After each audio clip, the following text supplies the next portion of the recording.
Bure din for the Canadian Prime Minister.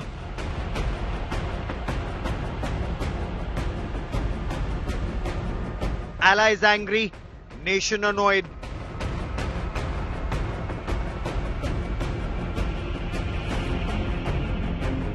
In comes Dr. S. Jaishankar to school Trudeau. Nor must we countenance that political convenience determines responses to terrorism, extremism and violence. India aggressively exposes Canada.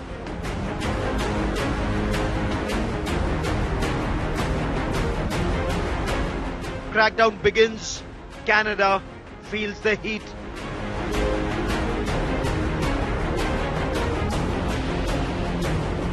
Has India put Trudeau on the mat? That's our top focus on India First.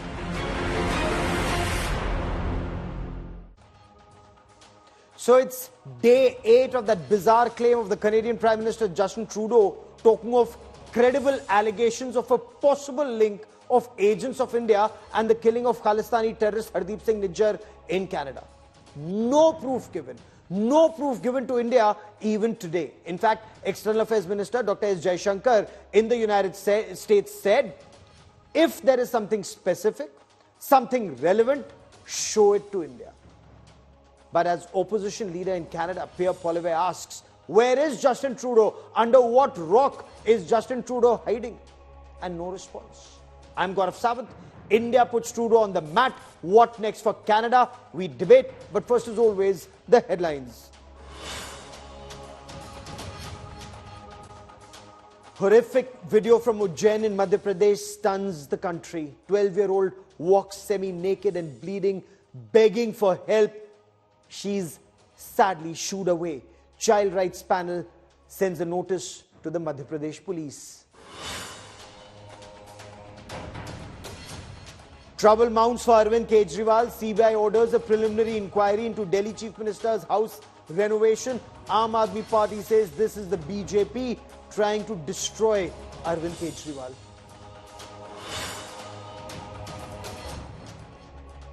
Prime Minister Narendra Modi hits out at former UPA government for stalling development in Gujarat. Claims investors were threatened by former union ministers in the UPA government.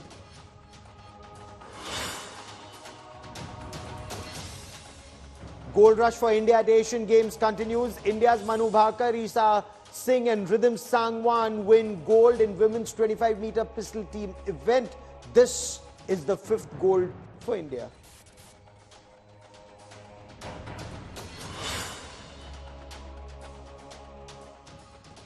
External Affairs Minister Dr. S. Jaishankar made it very clear it's not India's policy to kill terrorists on foreign soil.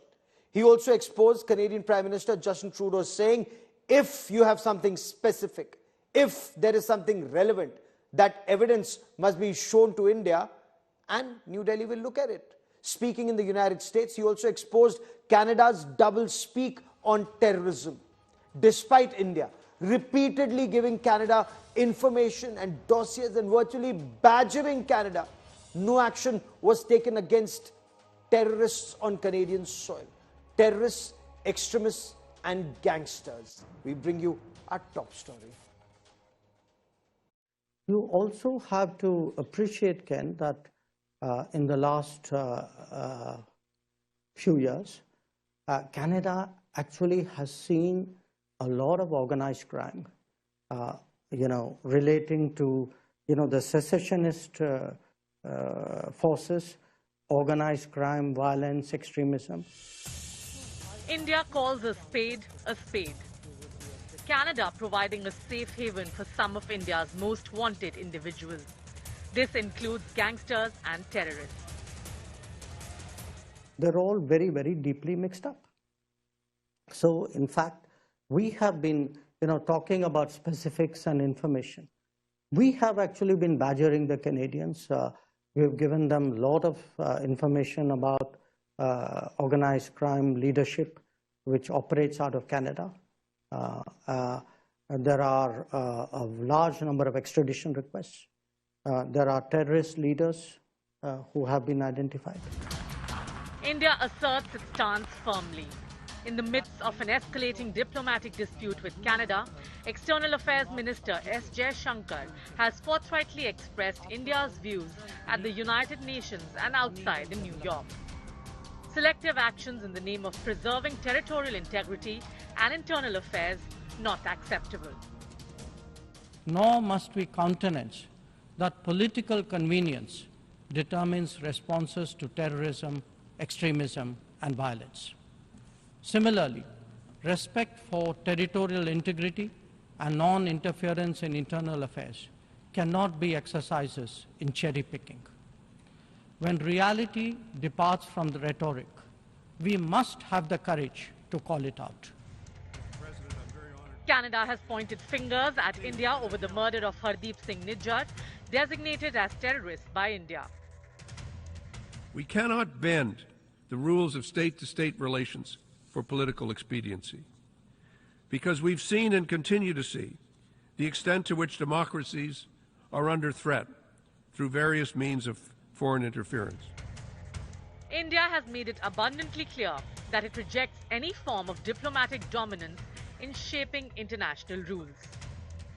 For all the talk, it is still a few nations who shape the agenda and seek to define the norms.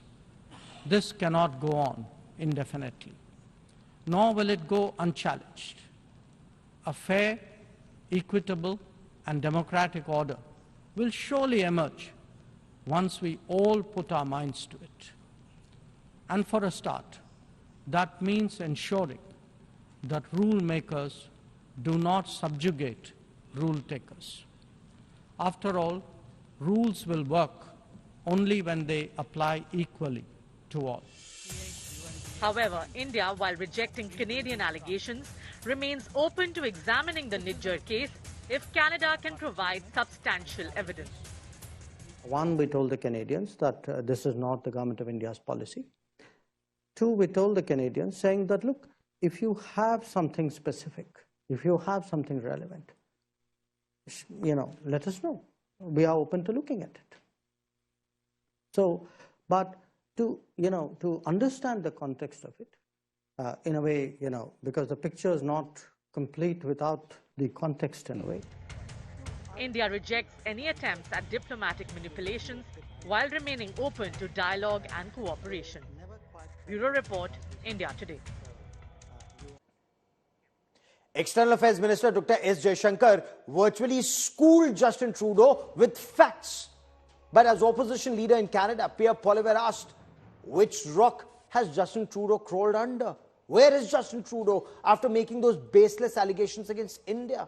And what next for India-Canada ties? Joining me on India First is Terry Milvsky. He's a senior Canadian journalist and author of Blood for Blood, 50 years of the global Khalistan project. Also with me is Yashovardhan Azad, former Special Director of India's Intelligence Bureau. And Terry Milvsky, if I may ask you first, sir, Dr. Jaishankar in the United States categorically said if Canada has something specific, something relevant, let India know.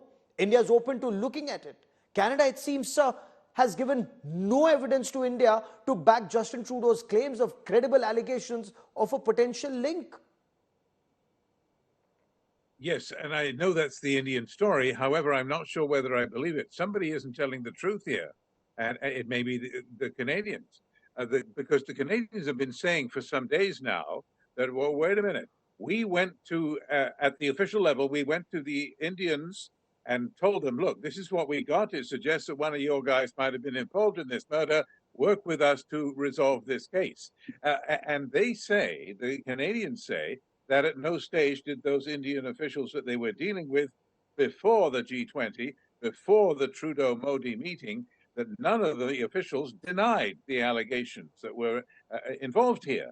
Now the Indians have been saying for the past couple of days, have they not, that this isn't true, that we never have received any specifics. Well, somebody's not telling the truth. To me, it seems inconceivable that Trudeau and Modi could have had a meeting, as they did, a short and frosty meeting to be sure, at the G20 in New Delhi, and that Trudeau says that he brought this matter up to Mr. Modi in no uncertain terms, in his words, and that Modi sat there like a potted plant and asked no questions. I mean, that's inconceivable. It's also inconceivable, it seems to me, that Mr. Modi would have rejected the Canadian allegations if he did not know what they were. So we can be pretty sure, I think, that Mr. Modi does know what they were. He would not be satisfied if he had been rebuffed.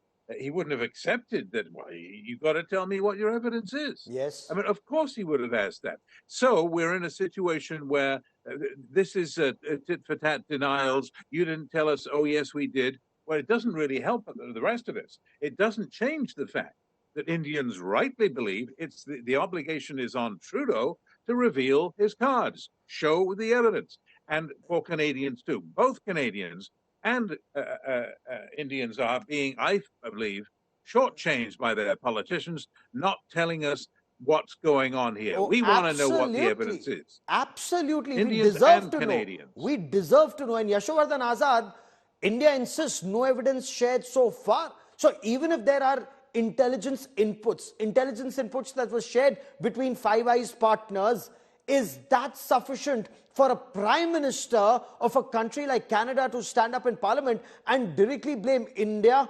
Or has Justin Trudeau's desperate gamble backfired? He needs to put that evidence out in public domain. See, there are two or three things which are very important to be pointed out here, Gaurav. First is that if you have an investigation of a murder, so as a police officer, the first thing I would say is that there should be credible evidence as far as the murder is concerned and the arrests of those two masked men that we are talking about. It's been 3.5 months now. There was a getaway car. There is somebody who was ready to take them away. And there were these two masked men. There have been no arrests so far. There have been no statement recorded of anybody. So obviously what the Prime Minister is referring to is some kind of intelligence inputs, which he has got sharing of intelligence also from somebody. Now, if that in itself might be an allegation, but it has to be established by some facts. So even if the meeting took place in G20 between the Prime Minister and the Canadian Prime Minister, obviously there was a denial from this side. So in the absence of any credible evidence you're confronted with, what do you reply? So I think the Foreign Minister said it very rightly, that we are still waiting for any solid evidence which we can furnish a final reply. So I think this is a very serious allegation which has been made. Yes. And let me add another thing. When the Foreign Minister was speaking to the press, she said that we are searching for the truth. But while searching for the truth, before only the diplomats had been expelled, that means you had come to a conclusion. So I think this is a kind of a show which is very difficult to resolve, except for the fact that you have not given evidence. We are still waiting for it. And Terry Milsky, it just seems to indicate that Justin Trudeau has jumped the gun. No arrests, no suspects, no charge sheet, no evidence, and action has been taken. An Indian diplomat has been thrown out. This would show that whatever action is taking place in Canada, it's prejudiced. Was Justin Trudeau scared to cede ground to Jagmeet Singh and he adopted a hard line? And perhaps this move has backfired. Sir, has this embarrassed not just Justin Trudeau, but also Canada? Well, there genuinely is a problem that Canada has to face up to. Of course, it's embarrassing. We have a situation where we have not found the shooters. Oh, never mind who paid them.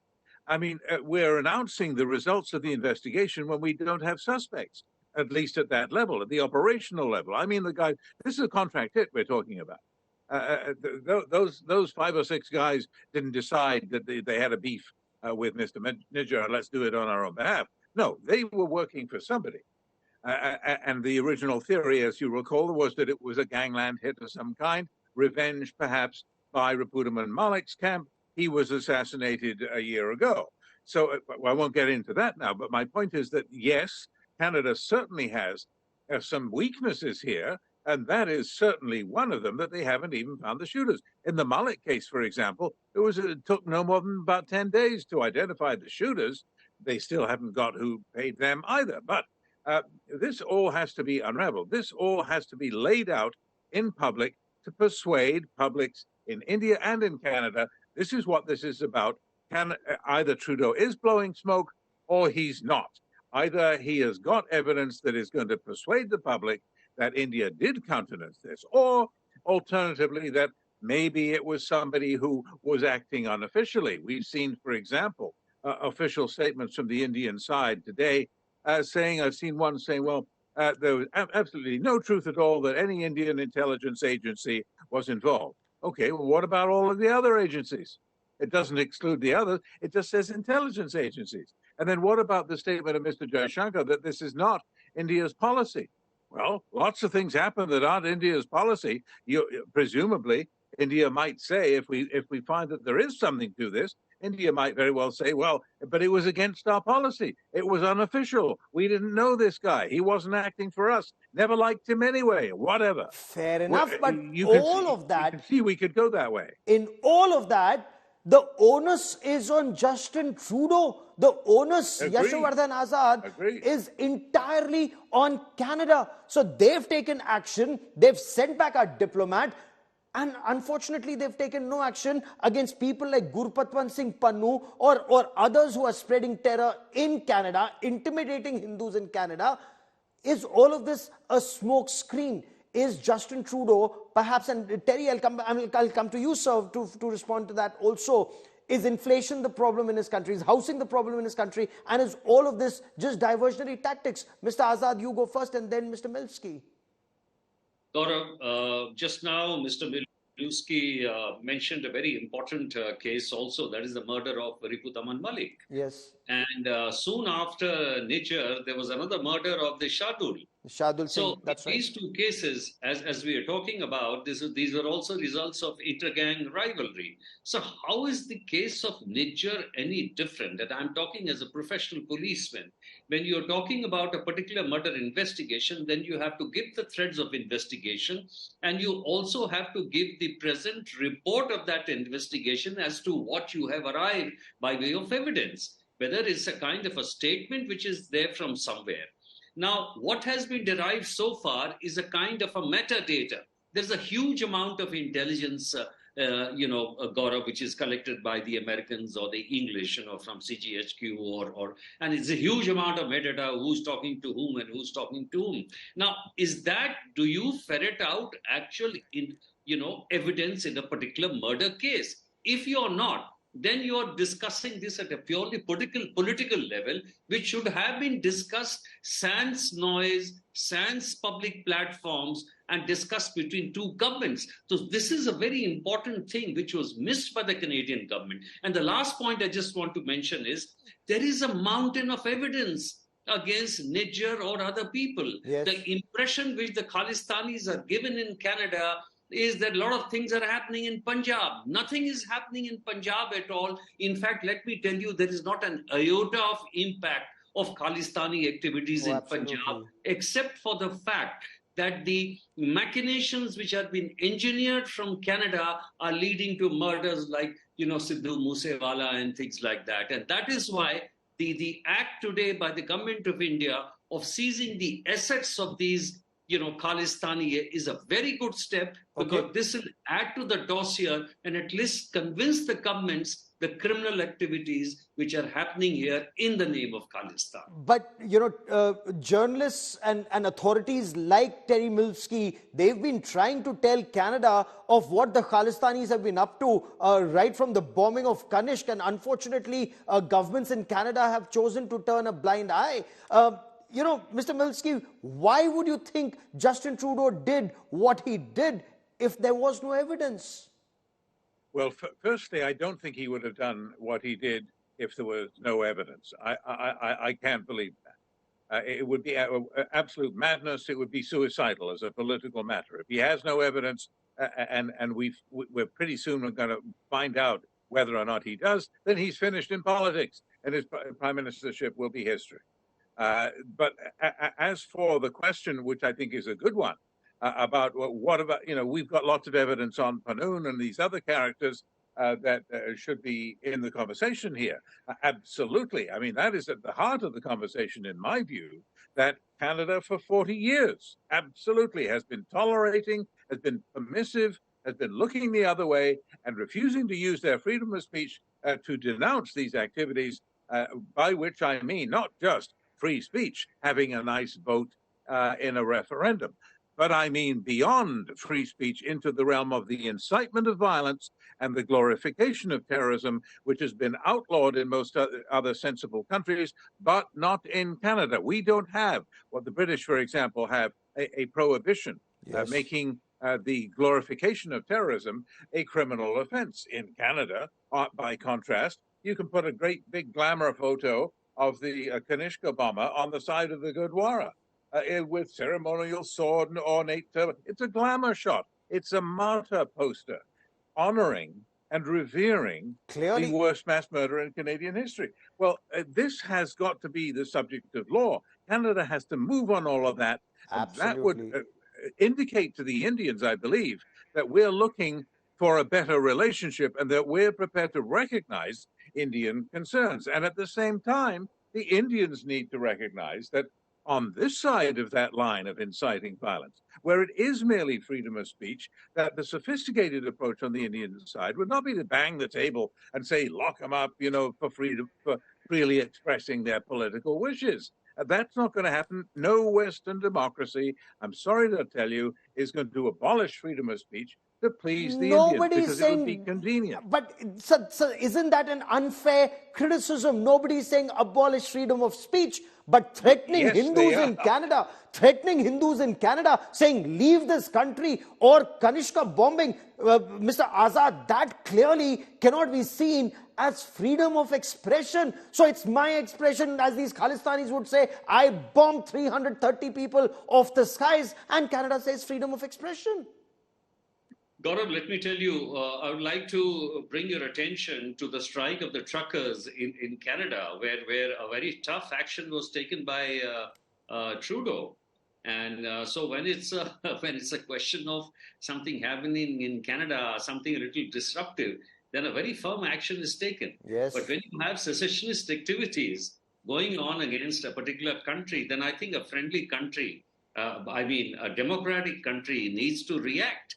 And the other thing which I want to point out, in the Khalistani demonstration which took place outside the consulates and the embassy, the Indian flag was stomped on the streets and played like a football. I mean, I think any nation's flag is sacrosanct, and it'll arouse very, very adverse sentiments in anywhere in the world. So I think in that respect, I think Canada has been, it doesn't have a case at all.